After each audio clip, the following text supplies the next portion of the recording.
Hello, everyone. Welcome back to the Common Unity. Hello, everyone. Welcome back to the Common Unity podcast. Geez, it's been some time since I've broadcasted on my own. I've done a couple of episodes this year with some other guests, but I've been very infrequent with my episodes. And, it's something that I've intrinsically wanted to get back into doing. And so here I am. It's been a tough year for a lot of us. I've certainly had my fair share of life serving a good hard hit. And I'm not going to talk too much about my journey this year because I did that in the last podcast. But today I wanted to actually just introduce kind of a new series that I'm interested in developing over time. And I want it to kind of happen organically. And what I want to do is I want to do a short, say, 20-minute episode every week talking about different, I guess, topics that we can kind of learn the meaning and the basis of, and then actually have some sort of practical tools to take in our life and be able to put that into play, because I think we're in a day and age now where to know something is not enough because we have an abundance of information. I feel like we really are at a stage where we need to take action, and it's so important that we suck up the courage and the strength to actually be able to put stuff into play. Because I've had all these ideas all year, and it really takes a lot to put them into play. And I'm at a stage now where I'm ready, and I've really put in the effort in terms of my personal health and mental health and all sorts of things to get myself in this position. So hopefully, with these weekly episodes, I can really encourage you guys to be able to get out there and have a better quality of life for yourself and others. So today's episode is I wanted to talk about the Queens Gambit today, but I'm not going to. I'm gonna actually do that next week because I'm giving you guys a heads up for so that I don't spoil anything. So if you're interested in knowing really breaking down what I believe the Queen's Gambit really meant at a deep level, go and watch it this week. I think there's like 7 episodes. Most people have already kind of dabbled in it, but if you haven't had a chance to finish it so that next week we can talk about it, because I watched it and it was incredible. And there's so many deep philosophical and religious things that are going on where you may not realize they're even going on. Anyway, so let's come back. So I want to talk about, games. Now, video games obviously are very modern in terms of what we play nowadays. But what I want to talk about today seems to be synonymous with all sorts of games. And the thing that I find that's so interesting about them is they relate so much to real life, and that's why we like them so much. So that's video games, but there's also, TV shows do the same thing. Movies do the same thing. We have we get to kind of imagine the protagonist of the show is ourselves. It's like we're the avatar and we get to play out the little adventure or whatever that happens. But in that, it's so cool because you go on this journey, which is very, very relatable to real life.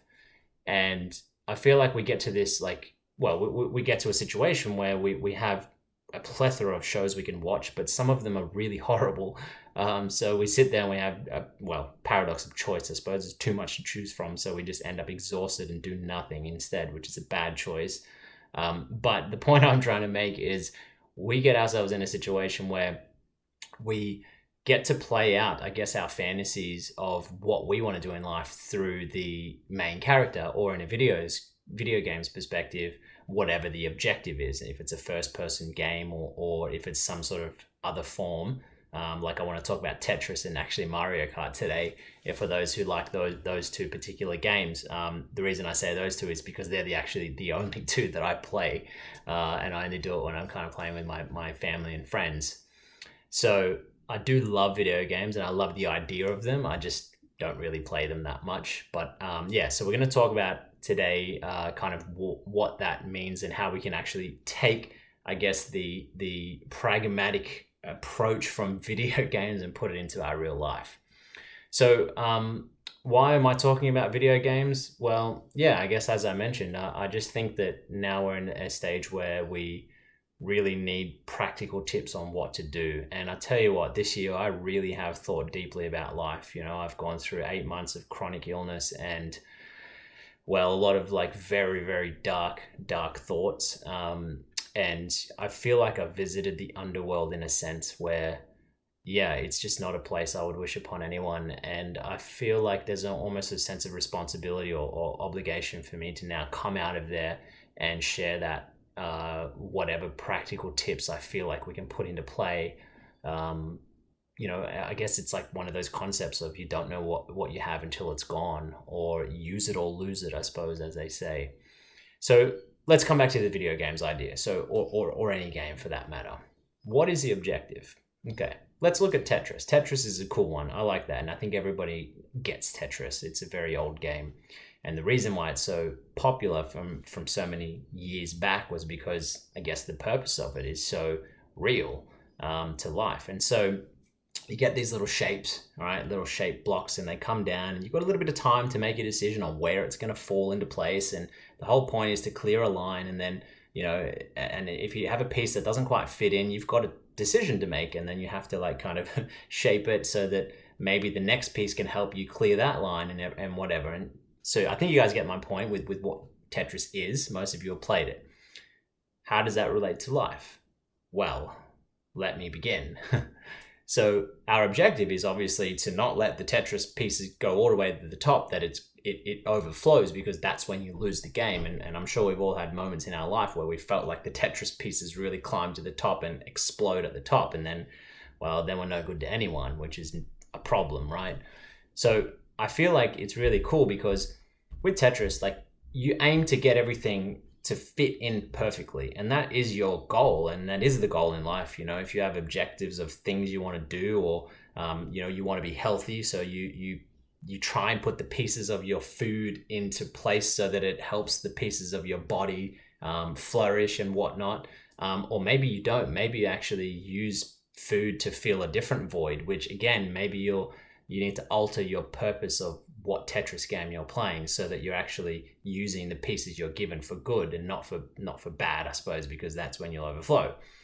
Anyway, so what I'm saying here is, like, what I find really interesting about Tetris is you don't always get pieces that fit in.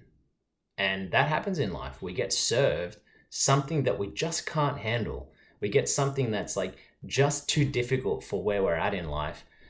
But I think that well, I mean, I'm quite spiritual in this stage of my life. So I think that God gives us a certain task or challenge that's just too hard for us to handle. And I think the reason that he does that is because we have to learn to grow, which means we have to step outside our comfort zone, and we have to make a choice which puts that Tetris piece in a position that's not quite perfect, but we know that later on, as we get new pieces and we form new parts of it, we can clear lines out, and then all of a sudden we've cleared all the lines, because you actually have a chance to fill those gaps as you clear the lines. And again, if you don't know Tetris, go and play it and then listen to this and you'll understand what I'm talking about.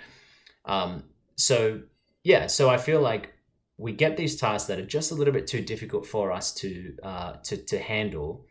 And the reason, I think, is so that we can, grow and use resources maybe we never used before, or have other people help us. And again, this goes both ways, right? So you could be helping other people to take on tasks that may seem a little bit too hard for them. I mean, this seems to be the most simplest way that you can help a child grow, by the way. It's like, if a child is learning how to speak, then you're going to be using language that's not too difficult for the child, because if you're using huge words, they're just not going to follow. So you use little words and baby words, and slowly but surely the child learns the whole language, and that goes the same way for many other things that the child learns. So the idea is that you're keeping the information and the task, and this is dexterity as well as linguistically. You keep the ball just in front of them, or the carrot, I suppose, and you keep them, like, you keep dragging them, and then they grow and grow and grow. And I think that kind of happens in adulthood as well. The problem is we're at a stage now where I feel like a lot of people are quite, sedated. So we could be overdoing maybe drugs, maybe food, maybe watching too much TV, whatever it might be. We're overdoing something because we just feel like the game of Tetris or the game of life is just too hard, that we just kind of sit back and just become complacent. And that's not good. I've certainly learned that from my experiences, well, in life, but also this year. I mean, this year was just, you could call it luck, having a chronic illness, or bad luck, I suppose, for the amount of time I had and getting the coronavirus in the first place. But I think that that's a lazy way of trying to grow in life. I mean, I feel like life serves us those things. That was my challenge. That was just too difficult for me to handle. And I didn't make the right choices to take care of myself. I mean, I certainly had warning signs. My body was certainly showing warning signs of deficiencies and things. And in my immaturity, I suppose I didn't make the right choices. And boy, have I learned the hard way. And again, that's why I'm here, trying to, I suppose, articulate how I can share that so that you guys don't make the same mistakes I did, I suppose. And I think that's what we all should be doing as a society, sharing what's happening and talking to each other and sharing what works, what doesn't work. And then we can all kind of formulate our own little plans that work for us. Okay, so coming back to like video games and how I think that they're so cool. I think that, so I think I made my point with Tetris. Tetris is one of the best ones because it does, really represent how we're given different pieces, and that's random, by the way. So you can actually see up the top, what your next piece will be. I don't know if life often actually shows us what our next piece will be, so it's even harder in life, I suppose.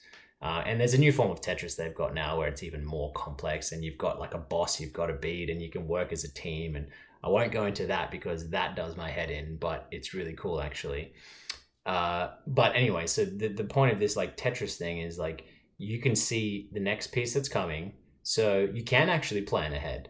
And sometimes you might have to reshape where you're putting that piece based on what's coming next. And you can, I guess, see that in life, I suppose. I mean, there's certainly signs. I mean, for me, my body showed me signs. So perhaps that was where I should have shaped different pieces in different spots and made some sacrifices in order to prevent overflowing, which I think my body and my soul and my mind got to a point where it really overflowed and I couldn't handle it anymore.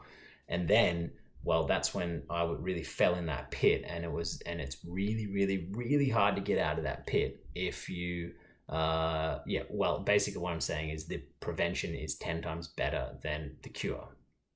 Okay, so that's one aspect. I suppose like when I look at, I won't talk about the Queens Gambit, but let's look at something else. I mean, I think Harry Potter is a good one. I was talking about this recently today with someone, so I'll use that as an analogy of how we can learn from both games as well as, I suppose, TV shows and stories. But in Harry Potter, it's really interesting because you've got Harry, which is clearly the protagonist. He's the guy that we're imagining we're the hero, okay? But every episode, like Harry, he has his gift, right? The gift is, I don't know what you'd call it, but he's got this gift as he's some sort of special divine. Let's call it a divine because I think that that's what the representation is and the symbolic meaning of what's inside of us. And that's why we like it so much, because there's a divine inside of us. Now, with that divine, there's a responsibility of what you should do with it, I should say. And in Harry's position, the symbolic representation is, okay, he goes to Hogwarts and he's better than everyone else in that sense, in terms of his what would you call it, the not mortality, I guess immortality, because it's all to do with magic, right? I'm going to cop some crap from you guys, I suppose, when I put myself out here for something like Harry Potter, but the point I'm going to make should make sense anyway. Okay, so Harry has an objective. Well, he has an enemy for starters. So he's got Voldemort to contend with, and that's the big boss, which is evil itself, I suppose, and that seems to show itself in every single movie or book.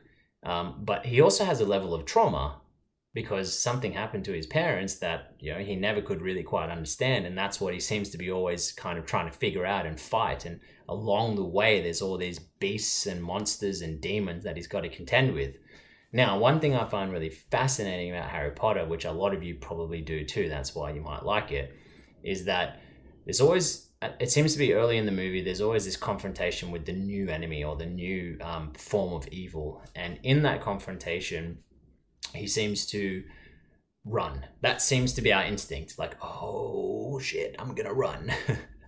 And so he runs, he figures it out, like, because he's inquisitive. And if you tell a kid in a room to touch everything but don't touch what's in the corner, the kid's going to want to touch what's in the corner. So Harry and his little entourage are like super, super curious about all these different things, and they skip class and they do all these things to go and figure out what is behind closed doors. Now, when they find what's behind closed doors, their instinct is almost to run. But as it goes on, by the end of it, almost every single time Harry ends up turning around, facing the beast, and there's a big confrontation and they fight, and it's all dramatic and there's a lot of CGI. But by the end of it, he comes out, as a hero, because he didn't die as a result. So in that story, I mean, there's a lot of other things going on, because it's not just Harry that does it. And I want to talk about the Queen's Gambit so bad, but listen next week, because there's even more levels there that I really can articulate better. But with Harry, like, he can't do it alone, because he needs his entourage. He's got Hermione, he's got Ron, he's got, what's the big dude's name? You guys know who I'm talking about. Hagrid, that's it.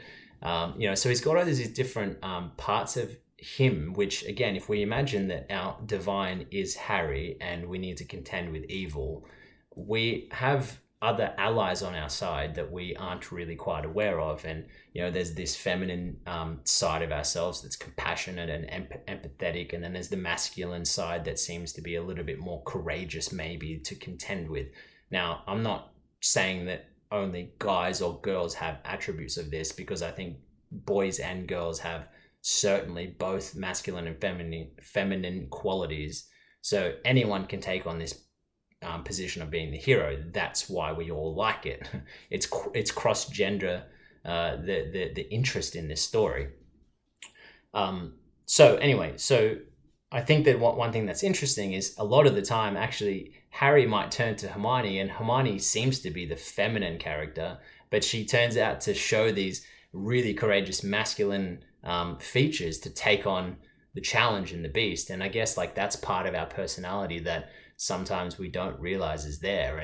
And also part of our personality, which personality, by the way, is personal reality. So it's like how we see and perceive the world. Part of that is that we have allies in our life. We have friends, family, we have colleagues, like all sorts of people who are there to help us. And we're there to help them, right? We all play parts in intricate parts in each other's lives, in being the hero and taking on each challenge as they come. So I guess what I'm trying to say here is that, like, we can't do it alone. And Harry never actually really was the only one who took it on. He needed every part of his entourage to be able to take on the challenge, and he got stronger and stronger as a result. And I actually don't think I've seen the last one. I'm not sure if he ever has, like, a full-blown confrontation with Voldemort, but maybe if you're listening, you can send me a message and tell me what you think of, well, both what I'm saying now and maybe what happens with the final confrontation. But yeah, look, we're at 18 minutes now, so I want to wrap this up and really kind of summarize the point I'm trying to make with video games and, I guess, stories. The reason we like them so much is because we get to live out or play out what we actually believe in. And if you think you're not religious or spiritual in any way, and you think that you may not have any meaning or point to your life, ask yourself, why do you like the TV shows that you like? Or why do you like the video games that you like? There's something about the adventure or the danger or the hero, the goodness in the story or in the video game that really, it actually has a physiological effect on you. So I saw some cool studies about people who watch sports, people who are really passionate about a sports team. They actually, when they watch the game, they're so involved in the game that, like, they actually have testosterone changes, like, in their levels based on whether their team wins or loses. I mean, that's pretty freaking cool. So if simply watching a game like that, or playing a video game, or playing or watching a TV show can have a physiological effect on us, imagine what would happen if we actually took on life as if it were our own video game, as if we were the hero in our own life. So to close off today's episode, I want to just encourage you guys to become like Harry, become like the hero that he's created to be, which you have in you. That's the divine. And I want to encourage you also to think about life like a Tetris game. You know, sometimes you have things not really, like the piece is not the piece that quite fits in, but it's not so much about the journey, the destination, sorry, it's about the journey. And the journey sometimes doesn't look clean. Sometimes it looks messy, and sometimes you have to make sacrifices and choices that may not seem right now or feel good right now, but in the future, they will show. They will show the benefits. And look, I'm not here preaching as to say that I'm perfect. I've made thousands and thousands of mistakes in the past, and I will make 1,000 more. And that's because I'm just like you. I'm a human who's bound by my limitations. But what I do know is that you have to strive to actually live to your potential. You have to, because I don't think that we have a better option as human beings. And I've seen the darkness that can come if you don't. And it's something where that's my Voldemort. I know what I'm running from. I don't want to be in that painful situation again. And unfortunately, it will come again in a different way, shape, or form. And that's I suppose the suffering of life. But the point is, you can't give up, and you shouldn't give up. You just got to keep on going. You've got to keep on going. And if you feel like you're alone in this, just remember that you've always got support in some way, shape, or form. And sometimes if you feel like you got no one or nothing, you have to scrape the barrel clean, because there's something there. There's one really cool analogy that I'll finish on. So the moon's 400,000 times smaller than the sun. Okay, that's a big difference, right? But even in the light of the night, so the moon shines probably when it's at its greatest, by the way, it's still enough for animals in Africa, some of the strongest predators, to be able to see and hunt their prey. Okay, so think about that. So if we think about, on a sunny day, we feel great and we're the best person we can be, and there's so much light in this world, then that gets taken away from us, but it's nighttime and we feel like we're in the darkness. Just remember that with the moon being that much smaller, it still provides such a strong light that animals can hunt. So even in your darkest days, guys, I want to encourage you that you can still hunt. It just may look a little different.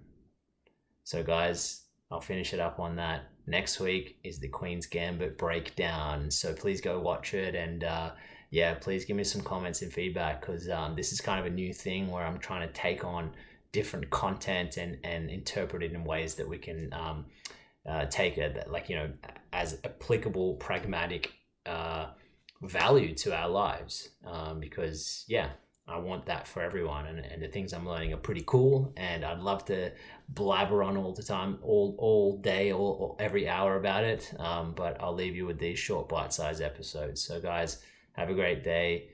Please email me or send me a message if you have any more questions or you just want to have a chat. Thanks, guys.